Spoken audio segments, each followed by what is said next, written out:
Rabbi, what's the question of the day? Do we have a question for you? This is from a listener named Yosef. And he says, Dear Rabbi and Aleeza, I have a friend, and I think we'd be amazing together, and I think about her a lot. I asked her out once, and she's very respectfully said no, but wants to remain friends. I took this offer, and I'm glad we're still friends, but sometimes I feel like I like her too much, and maybe ridiculous or even not healthy. Is there a place to ask a girl out again when she said no? If so, how many times, and how could I do it in the best way? Thank you so much for your time. Okay. First of all, I love when friends date and marry. It's great. Why? Because much of marriage exists in friendship. There's different levels of connection that a couple has. One of them is love, and one of them is intimacy, and one of the big ones is friendship. So you totally need somebody that you can be friends with. And being friends is a great test for, do we like each other? Could we live with each other? Probably yes. Right. Do we want to be intimate, build a relationship? That's a different story. So she may have said no because she doesn't feel the intimacy part and the chemistry that's between you in that way. And the longer that you remain friends, the more likely it is that she has the potential to see this other side between the two of you. So we have a very interesting line that we shouldn't cross. Because you already established that you're friends, I would say, oh, and she said no. I would say you got to wait a minimum of like 6 months because she's your friend and she likes you. And if you do it too soon, she's going to be like, stop. I can't even be friends with you if you're going to keep asking me out. But and in 6 months, you can't just direct ask her out. It could be like, she went on a bad date. She comes back. She tells you the whole story. And you're like, well, if you went out with me, we wouldn't have had a problem, right? Ha ha ha ha ha. And if she's interested, she could go, yeah, you're right. Maybe we should go out, right? If she's not interested, she's going to go, ha ha ha. I know, because we would have so much fun. Blah, blah, blah, blah, blah, blah, blah, blah, blah, blah, blah. Right? Like she has an opportunity to take the bait that you put out there and respond to it. And if she doesn't, then she's not going to be interested because she's clear that you're interested and she already knows that you like her.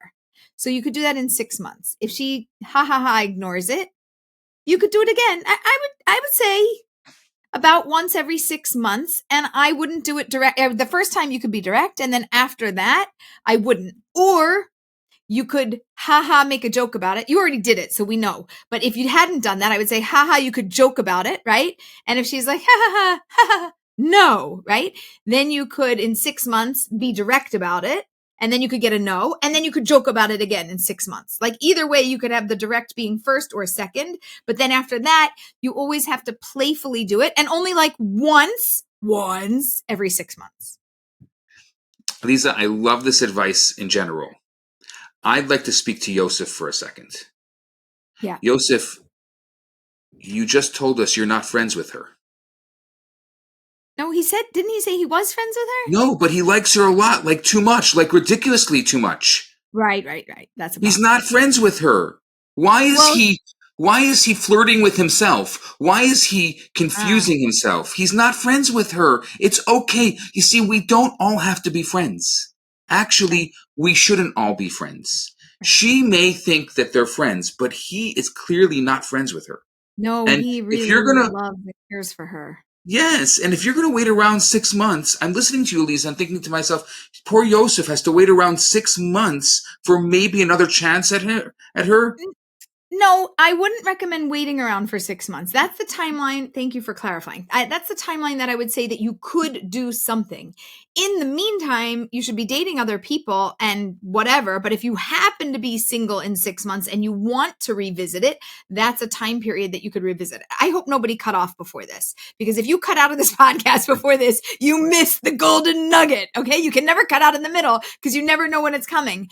So if you I'm not suggesting that he wait around for her. And definitely it sounds like he's borderline obsessed with her in an unhealthy way. And that it's leading to more than just, you said, more than friendship, but more like a lustful, desirous feeling rather than a, I really want to date you feeling. Like it's getting to an Yes. unhealthy level. So I agree. Even though they are friends, he's not any longer behaving like a friend, and he should back off and probably cut the friendship for his own healthy, you know, He for won't his be own able to health. date. He's taken. This is That's not a also friendship. true. Another golden, I'm telling you, just don't cut off this podcast till the end. Rabbi, that is mic drop wisdom. That is fabulous. Yes, he's not available to anybody else because he is really into her. Yep. And there's nobody that will compare to her until he says, okay, she doesn't want me and I can't move forward with this. Yeah, he's This got to is actually really, detox and move on. I have a dating detox program if you need, Yosef. Check it out on the website. you need it. You need it. It's Need okay. And detox. if she's not Yeah. into you, don't wait around for her because there's somebody wonderful who will be into you. Also true. Oh, such good golden nuggets of wisdom in this podcast. I got to listen to this again. It's really good. Oh, Rabbi, this is so hard. My heart goes out to Yosef. You have a friendship, and from a friendship can develop a beautiful relationship sometimes. The biggest issue that we have is when one party buys in, but the other one does not. It Yeah. is really a tremendous challenge, and it's so hard to accept.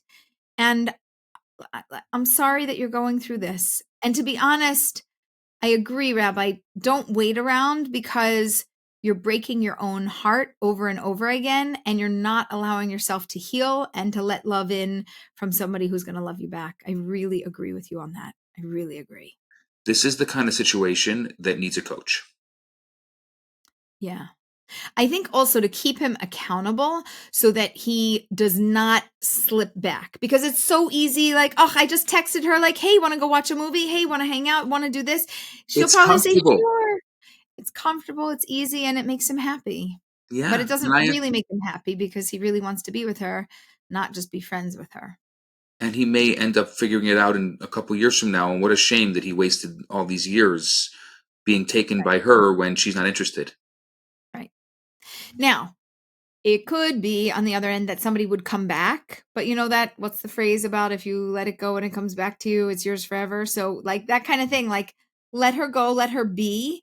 And then she goes and experiences life. And if she comes back and you happen to be single and you're not with anybody, and she might go, wow, can't believe I missed it. The whole time you were right in front of me.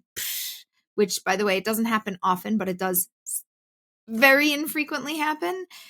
It could happen, but yeah, you also just need to move on. You can't hold out for that. It Yeah, just and don't do it for that reason of the hope that maybe she'll come back, because there's a good possibility she won't. no, like 98% chance that she won't, maybe Right. even 99. It's very highly likely that she will not return No, because it's for a probably relationship. 99% that she comes back in the romantic comedy. So I'm trying to take it out of the rom-com and into reality. It does. It comes back in the rom-com. We just only have 1% of real life in a rom-com, and you're missing the other 99%. So 99% of the time it doesn't happen, but in the rom-com, it does. Yeah. Also, I have seen, I don't know, people that met at university or in high school, and then all of a sudden, 10 years later, they're both single and they happen to see each other, but it wasn't like they were friends that whole Right. time. Maybe they were acquaintances. Maybe they saw each other at functions once in a while, and then all of a sudden their eyes opened up. It's very different than a friendship developing into something, because if she said no, she knows what she's saying no to. Another good piece of wisdom. She knows, I'm enjoying this today, Rabbi. She knows what she's saying no to because she really knows you. And it's Right. not that she doesn't like you. Not only does she like you, but as a friend, she probably does love you. But love is not enough for marriage. And love is not enough to sustain a relationship. She has to want to be in this and want to build a life with you. And that's what she's saying no to. She's not saying no to you. You, she likes. Staying with you for the rest of her life as her life partner, that's what she's saying no to. And I'm Right. sorry if that's very painful and that's very hard to hear, but I think if we have these real discussions and you can wrap your head around that, you can move on to go find the love that does want to pick you for the rest of your life. And Okay. Yosef, you're welcome. And a blessing that you're able to move on gracefully and with ease and to find a partner who loves you back. And that's when we all say Amen.